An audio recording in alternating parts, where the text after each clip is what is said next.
Hola Laura, bienvenida a Hola, mi canal. Celia.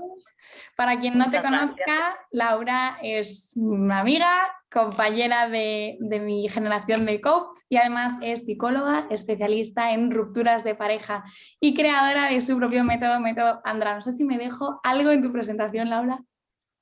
No, creo que lo has dicho todo, ha sido bastante completo. Así que bueno, gracias por darme la oportunidad de estar aquí y de compartir este ratito contigo. Feliz de que estés por aquí. Además, nos vas a hablar de un tema muy interesante y que desgraciadamente seguro que alguien que nos esté viendo estará pasando por algo similar. Y son las rupturas de pareja y cómo gestionarlas. Así que Laura, pongámonos en materia. Imagínate que me ha dejado mi novio, ¿qué hago? ¿Empiezo a gestionar ya esa pérdida o me quedo esperando por si acaso vuelve? Bueno, las rupturas de pareja son un tema bastante complejo, ¿no? Porque intervienen un montón de factores y de elementos dentro de nosotros mismos, nuestra autoestima, sentimiento de culpa, la incertidumbre y claro, gestionar todo eso a la vez, pues imaginaros cómo puede ser, un poco caos. Por eso hago esta pequeña introducción para ir contándoos, ¿no? Que lo primero que hay que hacer es como poner un orden a todo ese proceso y tener en cuenta que no es lo mismo gestionar una ruptura de 5 años de relación a una que lleva 6 meses, sin desmerecer la que lleva 6 meses, porque puede ser igual de dura o incluso peor. Tampoco es lo mismo si te dejan que si dejas. Entonces, Ujú. partiendo de ese abanico, ¿no? Tan amplio que hay de posibilidades de rupturas y que cada caso es un mundo, sí que hay ciertas cosas comunes que hay que aprender a gestionar, ¿no? Lo que estabas comentando tú, Celia, de qué hago, me quedo esperando a si vuelve o no vuelve, ese es el maldito elemento de la esperanza que en estos casos es muy perjudicial. Digamos que cuando estamos en un proceso de ruptura estamos elaborando un duelo. Un duelo es un proceso de pérdida, ¿no? La diferencia entre el duelo o una pérdida de un ser querido es que no existe esperanza, sabemos que no va a volver, cuando se muere alguien, no va a volver y directamente empezamos a elaborar ese duelo. En una ruptura de pareja interviene un factor añadido, ¿no? A ese proceso de duelo y es esa esperanza de ¿qué hago? ¿Inicio este proceso de duelo o todavía no y me quedo ahí un poco en el limbo esperando a ver si ocurre algo? Entonces, lo primero que tenemos que hacer, si estamos en esa circunstancia, ¿no? De espero, no espero, es el intentar darnos un margen determinado de, vale, si decido esperar, ¿con cuánto tiempo espero? ¿Qué me permito? ¿3 meses de espera? ¿3 semanas? Es decir, que haya esa espera, pero que la espera tenga una fecha de inicio, fecha final, para poder gestionar, ¿no? Ese periodo de incertidumbre y ponernos la fecha de cuándo empiezo a elaborar ese duelo. De todas formas, el afrontar una ruptura no es un proceso lineal, es un proceso que se va viviendo todos los días. Afortunadamente el tiempo en este caso nos ayuda mucho porque va sanando aunque no queramos. Tenemos que aprender a lidiar con lo que sentimos, ¿no? Hacia esa persona. Ujú. Una cosa que puede ayudar mucho es no pelearnos tanto por lo que sentimos hacia esa persona y en vez de estar peleándonos por eso, centrarnos en, vale, vamos a hacer que este sentimiento sirva para algo, ¿no? Nos puede servir como una motivación para conseguir cosas. Pues me gusta esta persona y la próxima vez que me vea quiero que me vea guapísima o quiero que vea cómo me he sacado el curso X. Perfecto. Eso es una forma de utilizar el sentimiento de que te guste a alguien y de que todavía no lo puedas olvidar en algo que a ti te va a aportar. Así que ya no pasa nada porque no lo consigas olvidar. Estás utilizando, ¿no? Esa sensación, ese sentimiento que tienes. Ujú. Hay que trabajar mucho con la autoestima, ¿no? Con el cómo nos estamos tratando o de qué manera nos estamos acompañando cuando afrontamos una ruptura. Si hay un posible sentimiento de fracaso, si hay un exceso de culpabilidad, de es algo que yo he hecho mal, ¿no? Tendemos mucho a intentar entender la situación y para intentar entenderlo revisamos mucho qué ha podido ocurrir y muchas veces, como nos faltan elementos o piezas que entender, nos echamos un exceso de culpa o de responsabilidad, ¿no? Porque lo Ujú. único que tenemos es lo que nosotros hemos podido hacer o no. No tenemos en cuenta factores externos que no dependen de nosotros. Entonces hay que tener en cuenta eso, efectivamente intentar aprender de lo que ha sucedido, ¿no? Revisar cómo podríamos haberlo hecho mejor, pero que sirva para eso, para aprender de los errores y no quedarnos centrados en lo que no hicimos o no supimos hacer, ¿no? De todas formas, es muy necesario el que todos intentamos cuando vivimos una ruptura entender qué ha pasado y ver con perspectiva qué es lo que ha ocurrido para que no nos vuelva a ocurrir, ¿no? El problema es que esas respuestas, esa perspectiva, tarda un tiempo en llegar. Entonces, si nos forzamos nosotros a querer entender demasiado pronto, nos vamos a frustrar.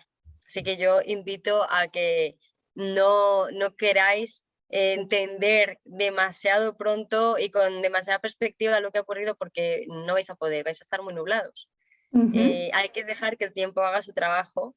Y mientras tanto, está muy bien que nos permitamos hacer una lista de todo lo que no nos gustaba de la relación, todo lo que no nos gustaba de esa persona, incluso si no es justo, incluso si estamos siendo un poco demasiado criticones o malos, por así decirlo. Es un periodo donde está bien intentar desmitificar al otro o no idealizar en un altar, en un pedestal, la relación. Eso ayuda mucho el crear esa pequeña lista de todo lo que no estaba bien, todo lo que no me gustaba y toda la oportunidad que ahora tengo para encontrar algo que sea mejor que esto que no me gustaba, ¿no? Entonces esa lista te sirve para reconectar con eso que no y poder ver nuevas perspectivas. En términos generales he dado varias pinceladas, ¿no?, de lo que hay que trabajar en un proceso de ruptura. Ya digo que es un tema complejo, donde cada situación es un mundo y donde en algunos aspectos hay que trabajar más la culpa, en otros la autoestima, en otros las perspectivas de futuro. Por último, me queda añadir que en cuanto a la culpa, también existe una culpa muy famosa, ¿no? No solamente sufre al que le dejan, sino el que deja también sufre mucho, porque nos tendemos a responsabilizarnos en exceso del hacer daño a la otra persona, ¿no?, de lo que va a sentir o no va a sentir, y eso es muy doloroso y cuesta mucho perdonárselo, ¿no?, el posible daño que vamos a poder hacer. Y yo ahí lo que siempre intento recolocar o enseñar, ¿no?, es mucho más daño le harías a una persona con la que estás sin querer estar, ¿no? Tampoco se merece eso. Así que en cualquier caso siempre es una liberación.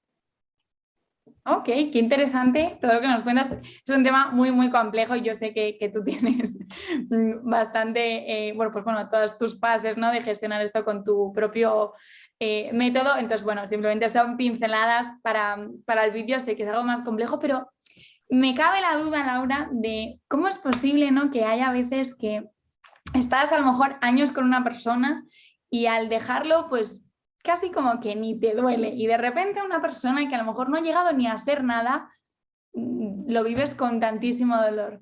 ¿Por qué pasan estas cosas, no? Yo leía una frase el otro día que para mí tenía sentido, pero a lo mejor no sé. Quiero saber tu opinión, ¿no? Y decía que muchas veces la ruptura no es solo por el sentimiento hacia la otra persona, sino por todas las expectativas o la vida que tú te habías construido con esa persona. ¿Tú cómo lo ves? ¿Por qué nos duelen más unas que otras? Bueno, esa frase que has dicho es maravillosa y completamente cierta. Y lo que estabas comentando tiene que ver, ¿no?, con lo que decía al principio de no hay que desmerecer la ruptura de una pareja que lleva 6 meses o 3 meses, porque muchas veces puede ser muchísimo más dolorosa que las de rupturas de 10 años, ¿no? Es que son problemáticas completamente distintas. Digamos que una pareja que lleva 10 años tiene una vida en común, un entorno en común, unas rutinas comunes, y el reto ahí está en afrontar ese nuevo cambio de vida tan brutal. Lo que pasa es que generalmente una pareja que lleva 10 años ha tenido mucho tiempo para sopesar realmente si quieren dejar esa relación o no.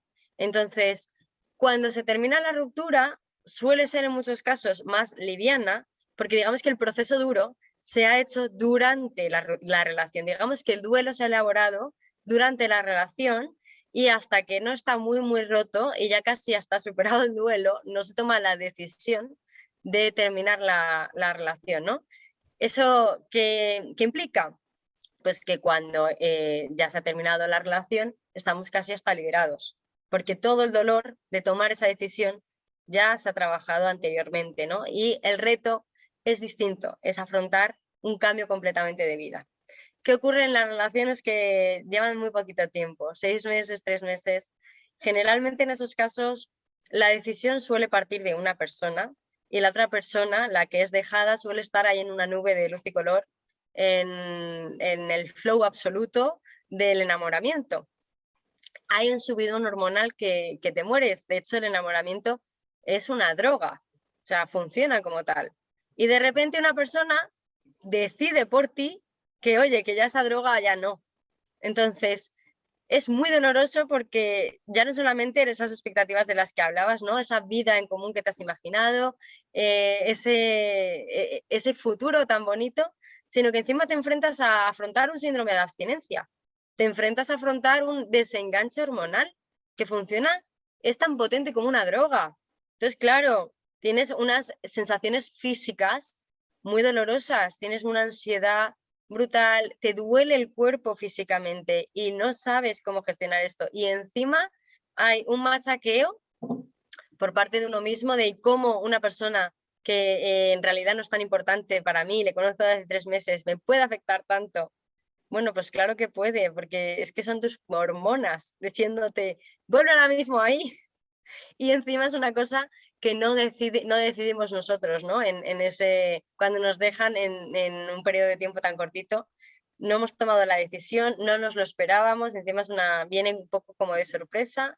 Y luego lo que comentabas, ¿no? El gestionar todas las expectativas que tenías de ese futuro que se rompe, es lo que hace que sea, digamos que una ruptura de las personas que llevan 3 meses, 6 meses juntas es más aguda, más intensa.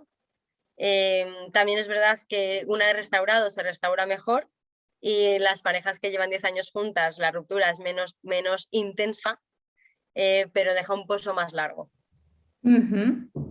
Y más o menos, ¿qué tipo de etapas o fases tenemos que gestionar, ¿no? Porque evidentemente cada persona es un mundo, pero ¿qué tipo de sensaciones o sentimientos suelen ser comunes en este tipo de procesos? Bueno, pues efectivamente hay que dividirlo en varias etapas. Es parecido, ¿no?, a lo que comentaba antes, a un duelo. Entonces hay una fase de shock o de negación, de no conectar realmente con lo que ha ocurrido, con la realidad. Yo en esa etapa aconsejo que no se fuerce, tampoco se haga nada, a no ser que se dilate demasiado en el tiempo, pero que haya una primera semana, incluso 2 semanas, donde estés que como que no te importa o no te afecta, no pasa nada, ya saldrás de esa burbuja, ya vendrá, ¿no?, lo otro. Digo, es un mecanismo que tiene el cuerpo para darse un poco de tiempo y de espacio para poder afrontar lo que ha ocurrido. Entonces, digamos que nos anestesiamos en el golpe inicial y está bien, ¿no?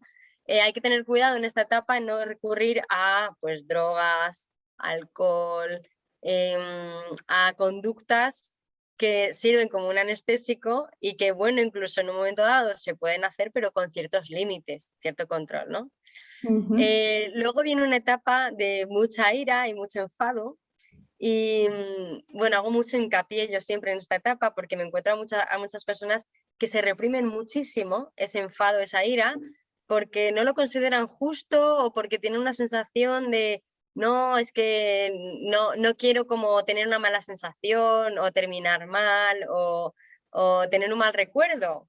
Y no se dan cuenta de que es una fase necesaria, que ya se volverá a reestructurar la imagen que tenemos de esa persona más adelante. Nos tenemos que permitir pensar mal de esa persona, nos tenemos que permitir odiar a esa persona o odiar la situación, porque nos va a permitir liberar, sacar y no dejar esa relación idealizada en un pedestal, sino devolverla al mundo de los humanos, cosa que es muy importante para luego que no nos ponga mala pasada y que juegue como una especie de altar o referencia idílica en la que después vamos a estar comparando el resto de nuestras relaciones. Entonces, la fase de la ira y de bajar la relación a la parte humana es fundamental. Ujú. La parte bueno, del contacto o no contacto con la otra persona. Yo no soy partidaria de forzar a nadie a que haga nada, es decir, contacto cero sí es recomendable. Si tú crees que eres incapaz o que te genera más ansiedad ese contacto cero que otra cosa, oye, esto es como lo de dejar de fumar. Hay gente que para dejar de fumar lo necesita hacer paulatinamente y hay gente que necesita hacerlo de forma radical, ¿no? Pues Mm. es un poco lo mismo. Sí que hay cosas que pueden alimentar el que el proceso sea tarde más y cosas que menos, ¿no? Pues igual el estar constantemente viendo sus redes sociales y Mm. teniendo esos nervios de si me va a ver o no me va a ver por Instagram, lo que hace es ralentizar el proceso de olvidar. Y si empiezas a tomar medidas de, oye, pues durante un tiempo no te voy a seguir o te voy a bloquear, lo que sea, y no tengo la ansiedad de ver lo que estás haciendo en las redes o que me veas tú a mí, va a ser más fácil que olvidemos a esa persona, ¿no? Digamos que cuanto menos en nuestra vida esté esa persona, más fácil va a ser el que nuestro cerebro entienda que hay que pasar página, ¿no? Lo mismo Ujú. ocurre con las rutinas. Cuanto antes empecemos a hacer nuevas rutinas y a descubrir cosas que nos gusten, va a ser duro al principio, pero lo vamos a normalizar antes. Hay una cosa importante con el tema de los espacios que compartíamos con esa persona, ¿no? Tanto si vivíamos con la persona como si no, hay Mm. como ciertos sitios, ¿no? Como este es el restaurante al que solíamos ir los viernes, este es el banco donde nos sentábamos el domingo, esta era la zona y no sé qué. Mucho cuidado con evitar ir a esas zonas porque nos recuerdan a esa persona. Yo siempre digo que hay que hacer un trabajo de reconquistar espacios. Es decir, Mm. eh, si estabas acostumbrada a los domingos sentarte en el banco a tomar pipas por la tarde, intenta volver al banco y crea una experiencia igual de intensa y de positiva en ese banco. Pues el próximo día ve con tu amiga y escuchar un monólogo, hacer algo especial relacionado con ese banco y vete desmitificando sitios. No puede ser que la pareja ocupe espacios físicos que no se puedan volver a reocupar, porque es como tener una especie de fantasma en el entorno. Mm. Hay que cargarse eso. Lo mismo pasa en casa. Es que él se sentaba en este sofá o en este lado de la cama, ocúpalo. Y va a ser duro, pero reconquista ese espacio. Luego viene la fase más difícil, ¿no? Que es la de conectar realmente con la tristeza de la pérdida, con lo Mm. que implica que esa persona se haya ido y con lo que implica realmente echar de menos a esa persona, ya ni siquiera como pareja, sino como persona, ¿no? Tenemos que Ya. entender que cuando terminamos una relación, no solo perdemos la relación, sino perdemos a una persona. En este espacio da mucho miedo porque da miedo, ¿no? Conectar con la tristeza y da miedo conectar con realmente el dolor de la pérdida, pero realmente hay que hacerlo. Las lágrimas, yo siempre digo que son mágicas. Las lágrimas son como el río que permite sanar Mm. y reconstruirse de nuevo, así que no hay que tener miedo a las lágrimas, hay que permitirse llorar. Las rupturas es un proceso de mucha vulnerabilidad, donde tenemos que intentar estar con personas que nos hagan sentir en un entorno seguro, donde podamos ser nosotros mismos, no tengamos que estar pendientes, aparentar estar en una determinada forma que no estamos y podamos vivir esa tristeza, si es solos, pues solos, si es con alguien mejor, ¿no? Una persona de confianza que nos pueda acompañar.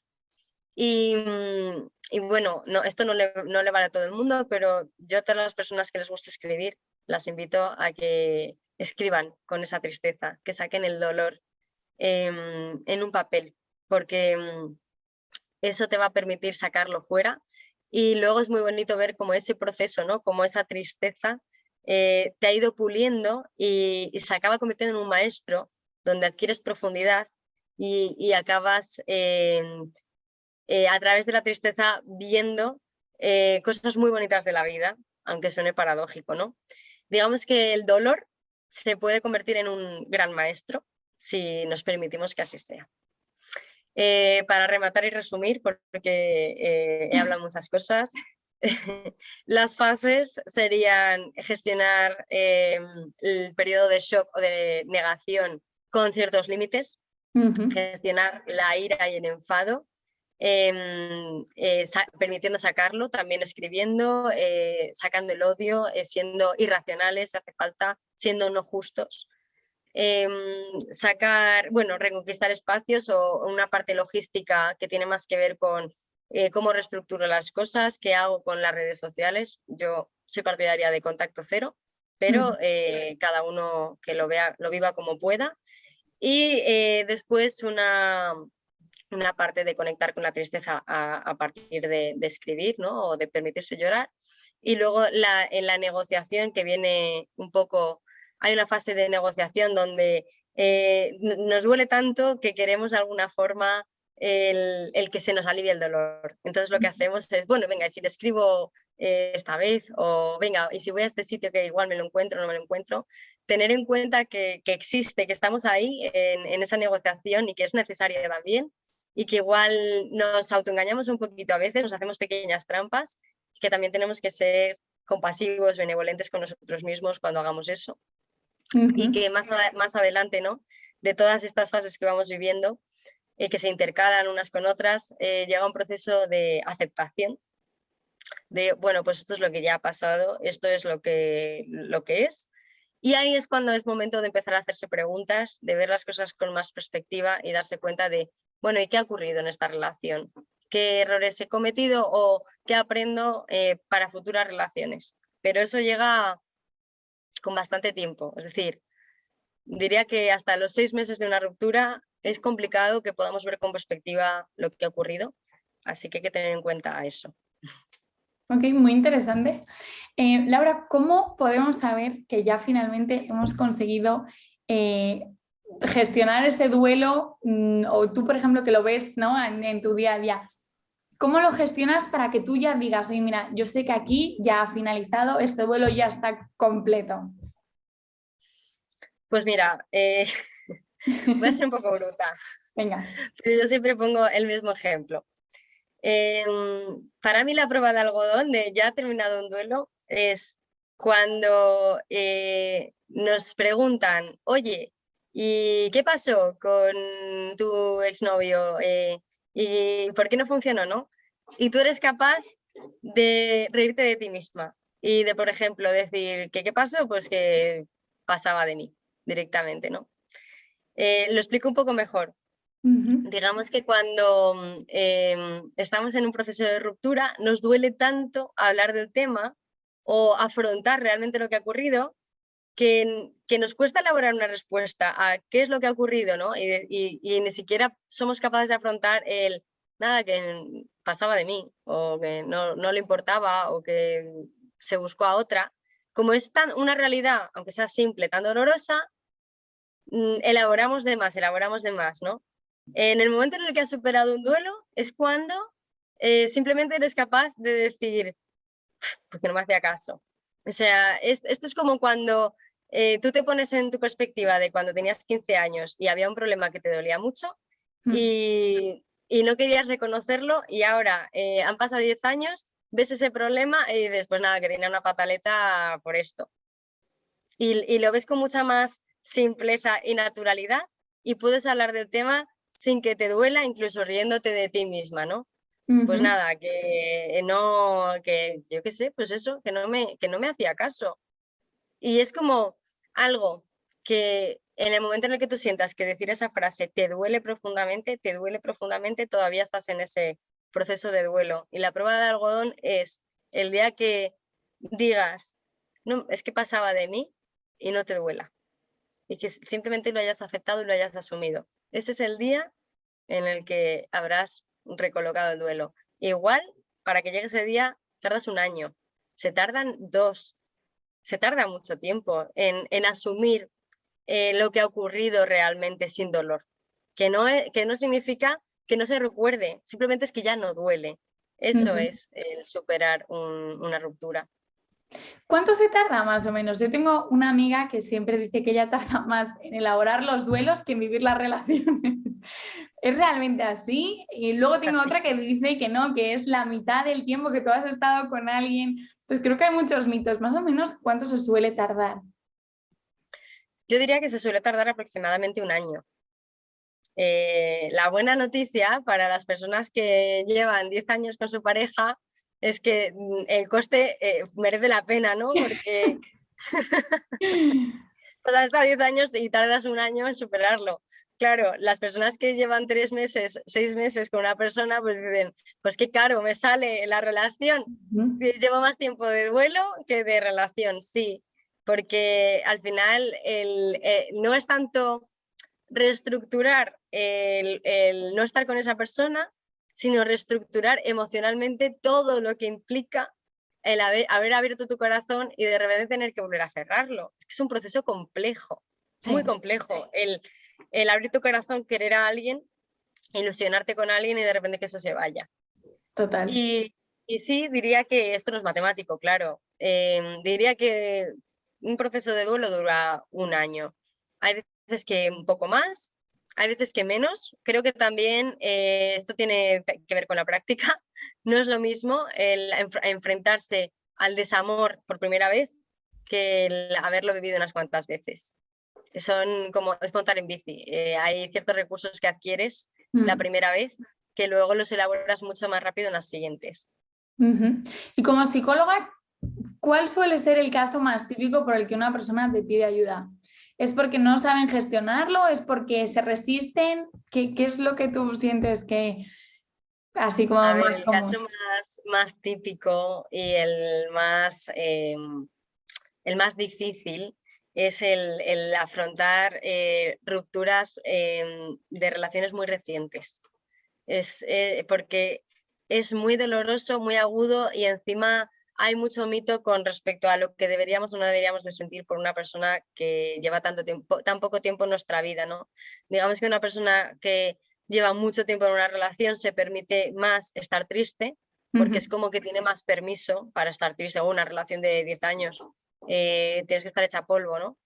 Y las relaciones que llevan tan poquito tiempo es como que socialmente no está tan permitido el estar tan triste, tan mal, no nos lo permitimos. Y claro, pues la gente viene con, pues que me siento fatal, creo que no estoy bien de la cabeza o me pasa algo porque me duele demasiado.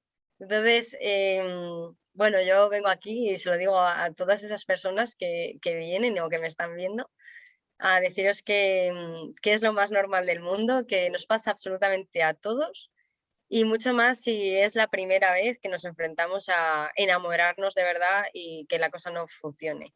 Ujú. Ese es el proceso más típico y más agudo. También es un proceso precioso, porque realmente el dolor, el desamor te forja y es como, yo siempre digo que hay dos momentos, o sea, un antes y un después en la vida, ¿no? Antes de vivir un desamor y después te forja y te reconstruye de nuevo y puede ser precioso esa reconstrucción. Ujú. Laura, no quiero robarte mucho más de tu tiempo. Mi ultimísima pregunta, ¿qué le dirías a estas personas que han pasado, que están pasando o que han pasado por una ruptura y ya dicen, oye, mira, tengo miedo a volver a abrirme, ¿yo para qué me voy a volver a meter ahora en algo? Que como psicóloga, ¿qué les dirías o cómo gestionas ese miedo al volverte a abrir? Bueno, pues les diría que hay que revisar, ¿no? Qué creencias tenemos con respecto a lo que son las relaciones, a lo que somos nosotros mismos, que, que sentirse vulnerable a nadie le gusta, pero merece la pena. Sentirse vulnerable es permitir que una persona nos importe, nos afecte nuestro estado emocional, nos influya y hay que ser muy valiente para permitir eso, pero que realmente merece la pena, ¿no? Que al final de lo que se trata no es tanto si esa persona te hace caso, ¿no? Porque muchas veces sentimos una falta de control tan grande cuando eso ocurre, que es como si perdiésemos todo nuestro poder y control. Y que Ujú. hay muchas maneras de aprender a acompañarse en ese proceso de abrirse con otra persona. Y lo que marca la diferencia es cómo nos acompañamos nosotras mismas, ¿no? En ese proceso. Si nos tratamos con compasión, nos tratamos con amor, con cariño, con paciencia, ¿no? Y en vez de estar machacándonos por lo que la otra persona hace o deja de hacer y si nosotras somos demasiado dependientes o vulnerables porque nos afecta demasiado, el aceptar que somos humanos, que enamorarse implica ser vulnerable, implica el que te afecte mucho lo que haga la otra persona y que la clave de eso está en saber tratarse con cariño durante ese proceso a uno mismo. Qué bonito. Laura, pues 1000 millones de gracias, como siempre, un placer siempre estar contigo. El tiempo se me pasa volando, así que 1000 gracias. Dejaré abajo en la cajita de descripción todas las redes sociales, la web de Laura para que le podáis contactar, escribir, pedir alguna sesión, si su agenda lo permite y lo que necesitéis. Laura Porta en casa y con todas sus redes aquí abajo. Muchísimas gracias, Laura. Nos vemos muy pronto. Muchísimas gracias a ti, Celia. Para mí ha sido un placer. Lo disfruto un montón. Disfruto mucho estos ratitos contigo y gracias por pasar este ratito conmigo. A ti.